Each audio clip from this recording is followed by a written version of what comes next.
कि पुलिस ने कही कि कोई बलात्कार नहीं हुआ। कौन है ये मनीष रंजन? कौन वो बड़ा पदाधिकारी है? 5 तारीख को पटना में था, ये देहरादून नहीं था। फिर ये झूठ क्यों बोला हॉस्टल का मालिक कि हॉस्टल के द्वारा चुनाव में भी 200 लड़कियों को होटल में भेजा गया के बाद उस बेटी को बदनाम करने का अधिकार आपको है क्या?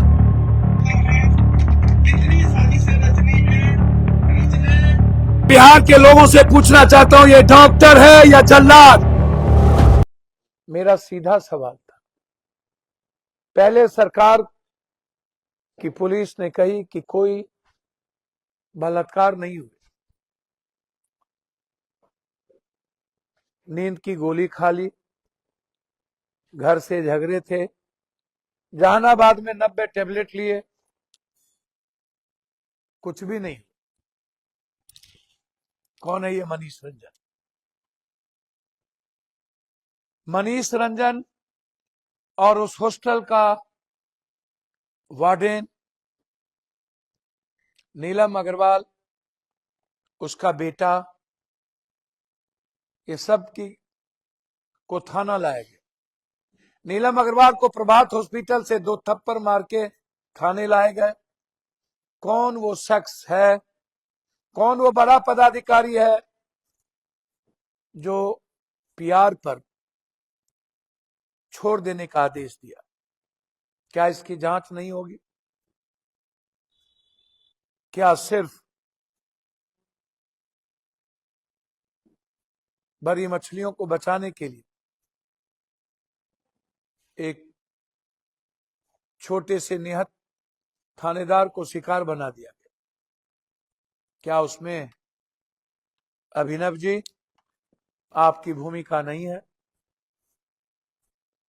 क्या बगैर आपके या बगैर ऊपर के आदेश के मनीष रंजन को थाने से छोड़ा गया? नीलम अग्रवाल को छोड़ा गया? मैं कई बार ये जिक्र कर चुका हूं कि इसमें किनकी भूमिका है। क्या ये काफी नहीं है? जब मनीष रंजन ने इस बात को कहा कि हम देहरादून में थे अपने बेटी के पास, तो क्या ये काफी नहीं है कि इसने पहली पंक्ति पहले वाक्या ही झूठ बोला? ये पटना में था, 5 तारीख को पटना में था, ये देहरादून नहीं था। फिर ये झूठ क्यों बोला हॉस्टल का मालिक? 4 साल पहले 12,000 रुपया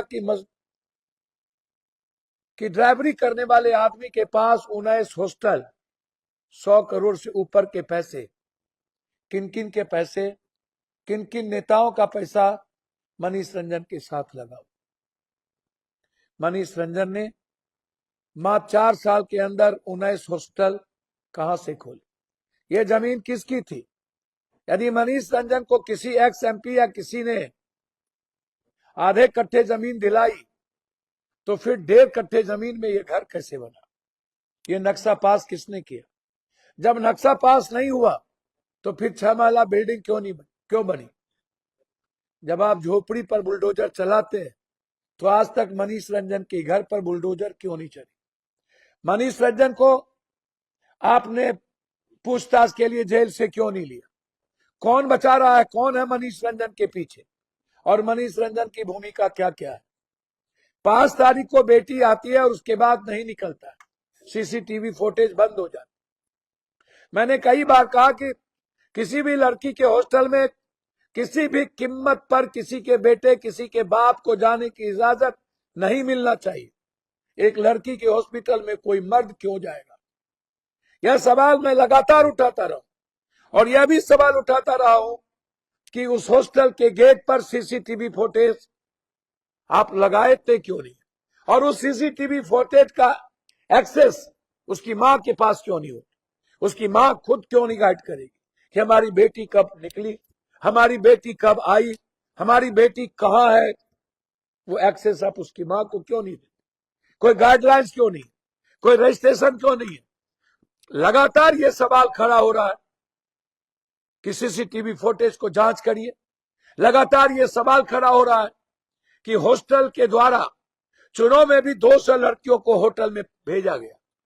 यह एक बार नहीं, कई बार ये जिक्र हो चुका है। मैंने कई लड़कियों को आपके सामने लाया हूं, वार्डन और दरबान की भूमिका सबके साथ खड़ी होती, लेकिन आज तक उस पर कोई चर्चा नहीं। आप माता पिता का डीएनए लिए, समझ में आया। आप मामा का डीएनए क्यों? आप उसके भाई का डीएनए क्यों? क्या उसके मामा यहां आके बलात्कार किए थे? क्या उसके भाई ने हॉस्टल आया था? क्या उसके मामा और भाई ने एक साथ मिलकर बलात्कार करके भेजा था? तब से अंडर गारमेंट में ब्लड लगा हुआ था। अंडर गारमेंट यदि नहीं मिलता तो क्या बलात्कार साबित आप कर होने देते? बेटी के सीने पर नछोर, बेटी के माथे में चोट सीटी स्कैन के बाद, बेटी के पीठ पर पूरी चोट, बेटी के हिप्स पर दांत काटा हुआ, बेटी के प्राइवेट पार्ट पर सूजा हुआ, बेटी के प्राइवेट पार्ट पर लगातार प्रेशर। क्या किसने किया? जब हमारी बेटी के बाद सिर्फ पांचमाला बिल्डिंग पर मनीष रंजन और मनीष रंजन का बेटा नीलम अग्रवाल का बेटा और उसके साथ दोस्त, एक ही रास्ता, जब आप थे तो फिर कौन था? मामा सुभाष शर्मा, जिसने 2.5 लाख रुपया प्रभात में पे किया और 1.5 लाख रुपया मरने के बाद मेदांता को पे किया।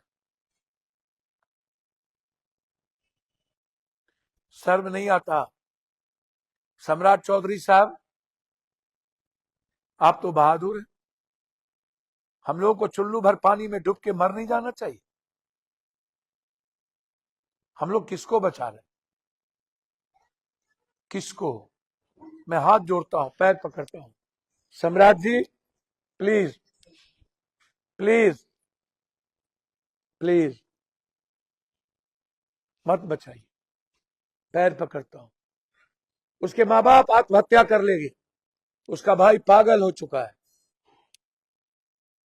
मत बदनाम कीजिए रिश्तों को, बचने दीजिए,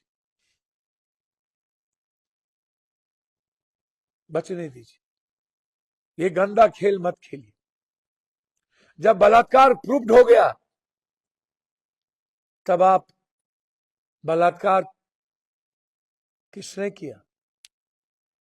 डीएनए आप नीलू अग्रवाल के बेटे का क्यों नहीं ले रहे? मनीष रंजन के बेटे का क्यों नहीं ले रहे?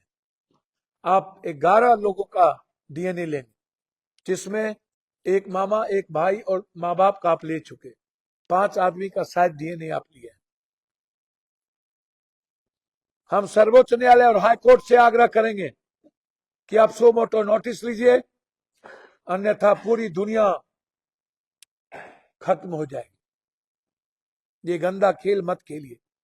मैं बिहार के हर मां से कहना चाहूंगा, बचाइए अपनी बेटी को इन नरभक्षी हॉस्टल के मालिकों से, इन नेताओं से, इन गिद्ध दृष्टि के पदाधिकारियों से।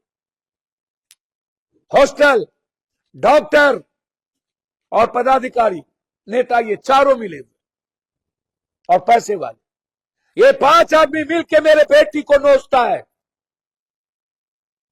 और यही सोसाइटी को चलाता है। सोसाइटी इसी को भगवान मानती है। कहां से न्याय मिले? रुपेश का मर्डर हुआ, न्याय मिला? गलत तरीके से 5 आदमी को जेल भेज के एसआईटी में आपने पीठ ठोक दी और हाई कोर्ट ने उस 5 को बरी कर दिया। किसने मारा रुपेश को? मुझे पता है, मैं खोलूंगा उस व्यक्ति को किस दिन कि किसने मारा। क्या हुआ? भाट के एमएलए का बेटा बलात्कार किया था, क्या हुआ वो केस? क्या हुआ? क्यों दबा दिया गया वो केस? धनंजय सिंह के बेटे ने एक आईएएस पर गोली चलाया था, क्यों दफना दिए उस केस को? काहे? कितने केस को दफनाइएगा? अब फिर एक बेटी के बलि को और एक परिवार को खत्म करने की तैयारी। आप डॉक्टर से पूछताछ क्यों नहीं करते?